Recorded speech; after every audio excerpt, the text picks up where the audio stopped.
Hello મિત્રો, welcome to my YouTube channel ખાના ખજાના। તો મિત્રો, આજે આપણે સેવમરાનો નાસ્તો બનાવીશું।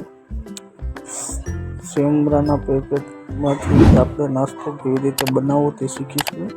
તો તે માટે આપણે સૌપ્રથમ એક સેવમરાનું પેકેટ લઈ લેવાનું છે, જોઈ શકો છો, અને એક સિંગ ભજીયાનું પેકેટ લઈ લેવાનું છે, સાથે એક લીંબુ લઈ લેવાનું, એક ટમેટું લઈ લેવાનું અને એક ડુંગળી લઈ લેવાની।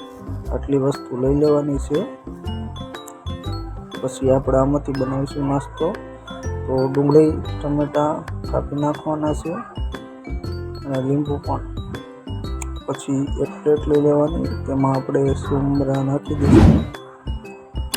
તો તમે કોઈ પણ સેવમરા લઈ શકો છો તમારે। જો તીખો નાસ્તો ખાવો હોય તો તીખા સેવમરા લઈ લેવાના, ખાટો મીઠો ખાવો હોય તો ખાટા મીઠા સેવમરા લઈ લેવાના, અને મોળું ખાવું હોય તો મોળા સેવમરા લઈ લેવાના। તો આપણે મોળા સેવમરા લઈ લીધા છે અને આ ટમેટા એમાં નાખી દઈશું।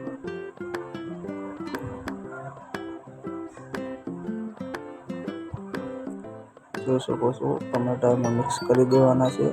પછી ડુંગળી પણ એમાં મિક્સ કરી દેવાની છે। તો ટમેટા અને ડુંગળી બે મિક્સ કરી દેવાની। માત્ર 2 મિનિટમાં નાસ્તો તૈયાર થઈ જાય તેવો આપણે કરવાના છે। નકરા સેવમરા ખાવા એને કરતાં આ રીતના કરી અને તમે ખાઓ તો મજા આવે, તે માટે આ વિડીયો બનાવ્યો તો જોઈ શકો છો। આપણે બધું મિક્સ કરી દીધું છે, તમે પણ આ રીતના મિક્સ કરી દેજો।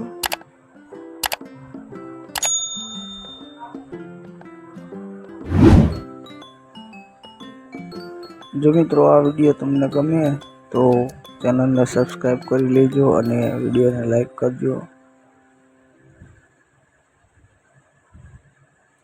આ રીતના મિક્સ કર્યા બાદ જોઈ શકો છો, વ્યવસ્થિત ટમેટા અને ડુંગળી મિક્સ કરી લેવાનું।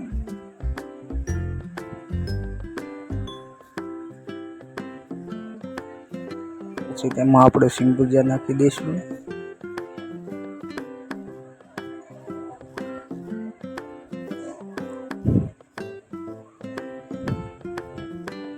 માત્ર 10 રૂપિયામાં આપણે ઘરે બેઠા આ નાસ્તો બનાવીને ખાઈ શકીશું। પછી તેમાં આપણે લીંબુ નાખી દઈશું